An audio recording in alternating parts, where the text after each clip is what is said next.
તેજમાં સ્નાન કરે છે, તેજ રૂપ થઈને. પરંતુ તું એના કપડા ઉઠાવીને મારી પાસે આવતો રહીશ તો એનો ઉકેલ આવી જશે. દેવાએ તે એવું જ કર્યું છે. અપસરાઓ નાય છે. છુપાયેલો દેવાય દોડીને એના કપડા લઈને ભાગે છે.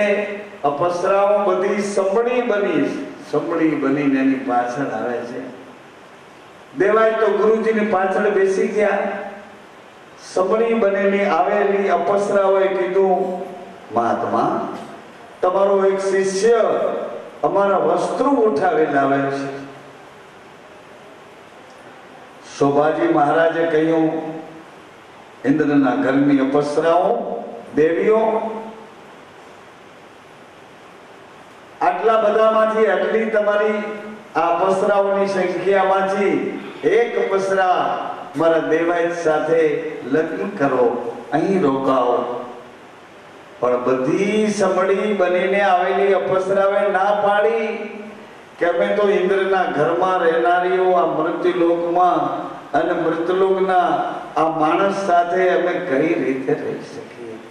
શોભાજી મહારાજે કીધું કે તમારી આટલી અપસરાઓ, તમારી અંદર કોઈ એક અપસરા છે દેવલદે કરીને, એને ઇન્દ્રના ઘરનો શ્રાપ મળશે અને એને મૃત્યુલોકમાં આવવું પડશે.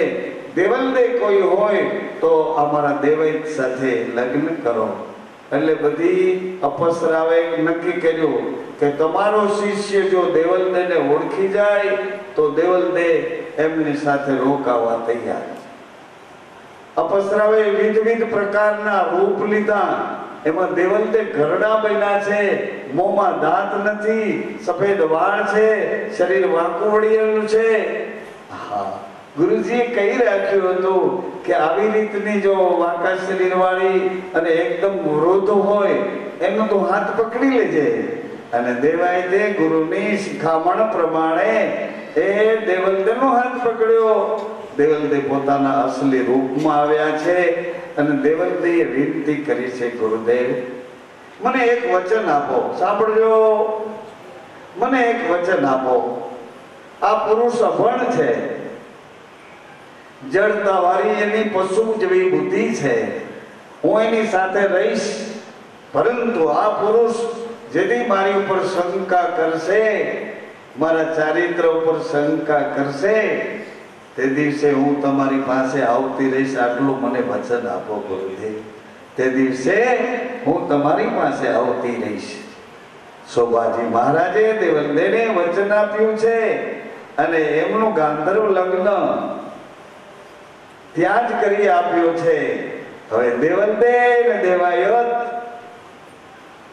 માની સેવા કરે છે અને દેવલદે દેવાયતને ભણાવે છે. સાંભળજો માતાઓ, તમારા ઘરના સંસ્કાર લઈને આવ્યા હો અને રેણી પ્રમાણે સાચા સદગુરુના શરણ સુધી આવ્યા હો તો તમારા પતિને ભણાવો એમ નથી કહેતું, તમારા પતિઓને સમજાવો એમ નથી કહેતો, પણ તમારા પતિના હૃદયને જીતી લો એટલે તમારું કામ બની જવાનું છે. તમારી ભક્તિ કરવાની પહેલી આ રીત છે. ભરત બાપુ ગાતા હતા, ભક્તિ કરવાની હંસ ગતિ મારા સદગુરુ, નિર્મળ એની આ છે રામ ભજાની. હા, એમ જો એનું હૃદય જીતી લો, આડાવડી નજરો ન કરો, જેના તેના જેવા તેવા એને જોવો નહીં. એના વ્યવહારોને શું જોવાની જરૂર છે?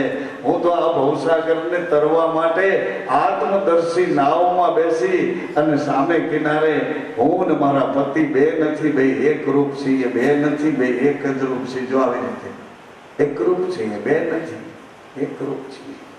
અને જો અમે બે એક રૂપ થઈએ તો જ અમારા વંશની વેલ આગળ હાલે. એક રૂપ જ્યારે થાય ત્યારે મારે માતા થવું પડ્યું, કારણ કે મારે બાળકને ઉદર રાખવો હતો, મારે એ ઉદરમાં આવેલા બાળકનો જન્મ આપવો હતો, મારી છાતીમાંથી એને પોષણ આપવું હતું. એટલે મારું શરીર આવું બનાવ્યું. ભગવાન શિવજીએ બે ભાગ કર્યા પોતાના શરીરના. એક ભાગને પત્ની બનાવ્યો અને બીજા બનાવી, એક ભાગને પતિ બનાવ્યો.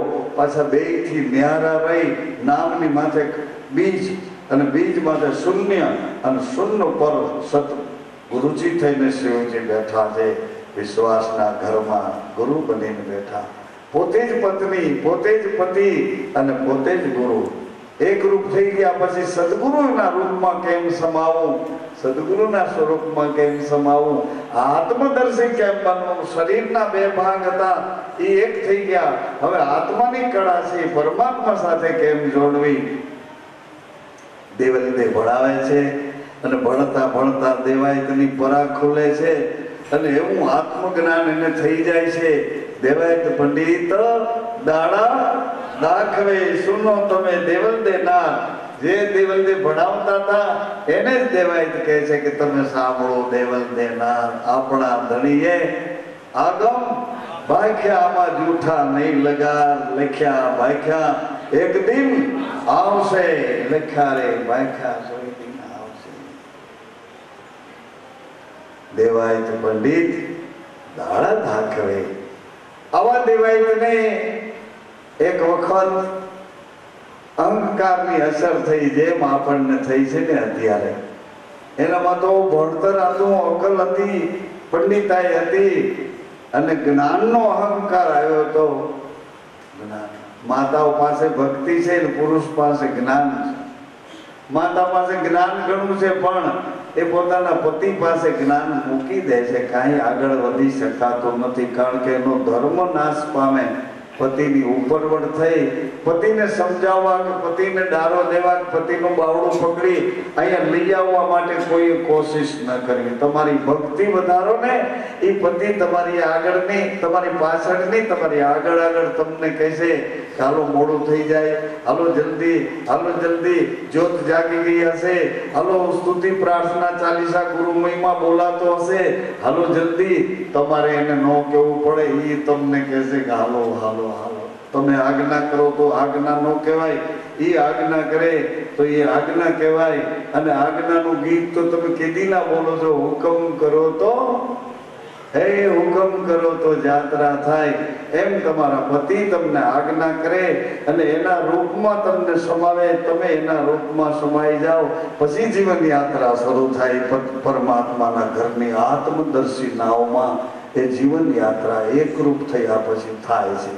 પરંતુ તમે અટકાશો, ક્યાં અટકાશો કે એ અહંકારનો પડદો તમને આગળ જવા દેતો નથી. તમારા અંદર એવા એવા એવા કર્મોના કચરા પડ્યા છે મિત્રો, માતાઓ, સજ્જનો. એ કચરા આડા આવ્યા કરે છે અને આખો વિકાસ આપણો આઈને અટક્યો છે, અટક્યો છે વિકાસ. ગુરુને શરીર નહીં જોવાય, ગુરુના જ્ઞાનની તર્ક વિદ્યામાં એની અંદર ચકાસણી નહીં કરાય. ગુરુની પરામાંથી જે વચન બોલે છે, પરામાંથી મુક્ત વચન બોલે છે, એ વચનને આપણા વિશ્વાસમાં સ્થિર કરીને સ્થપાય છે. જેમ હોય તેમ પણ દેવાયત પંડિત બન્યા પછી કઠણાઈ ઊભી થઈ, એને ગુરુજી ધીમે ધીમે બોલાવવા માંડ્યા અને પોતે ગુરુજી બની ગયા. સાંભળો છો? હા, ગુરુજી બોલાઈ ગયા અને પોતે ગુરુજી બની ગયા. એમ પત્ની પોતાની ભક્તિ ભૂલી ગઈ અને પતિને ડારા દેવા માંડી, પતિને આજ્ઞા કરવા માંડી, પતિ અરે રીસાવવા માંડી, જેમ તેમ બોલવા માંડી, એને કહેવા માંડી હાજે જો આ લઈ આવજો, આમ તેમ, જેમ હોય તેમ, બધું એવું બધું. પોતે ભૂલી ગયા કે હું પત્ની છું. એમ દેવાય ભૂલી ગયા કે મારા ગુરુની હું પત્ની છું, મારો ધણીનો ધણી મારો ગુરુ છે, એની આજ્ઞામાં રહેવું છે. આવી રીતે જયારે ઘટના ઘટીને ત્યારે દેવલદે બેઠા બેઠા પ્રાર્થના કરે છે. કોને? પોતાના ગુરુને. કેવી પ્રાર્થના કરે છે? ગુરુને યાદ કરીને બોલાવે છે.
રૂપિયે લગાડ્યા રામ હરિણા કૃષ્ણ તો ઘેરે કયા તું માનો ના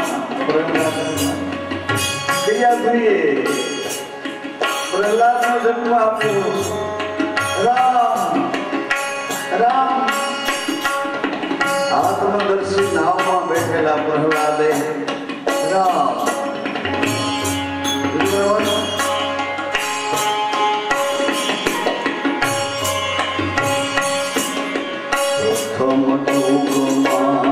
પ્રહલાદ સીતા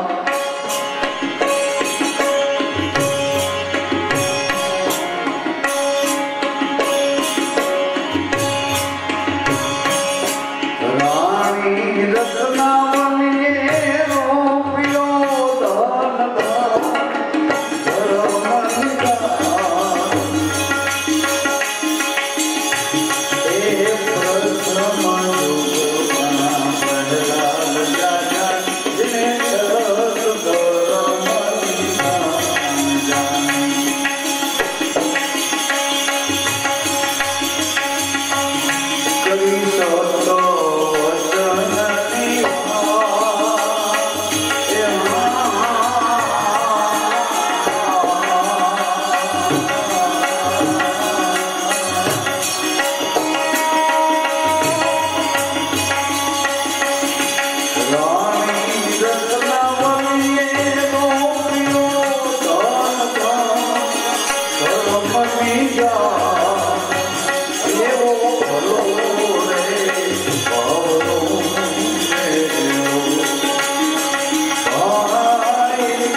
ये कयो नहीं जान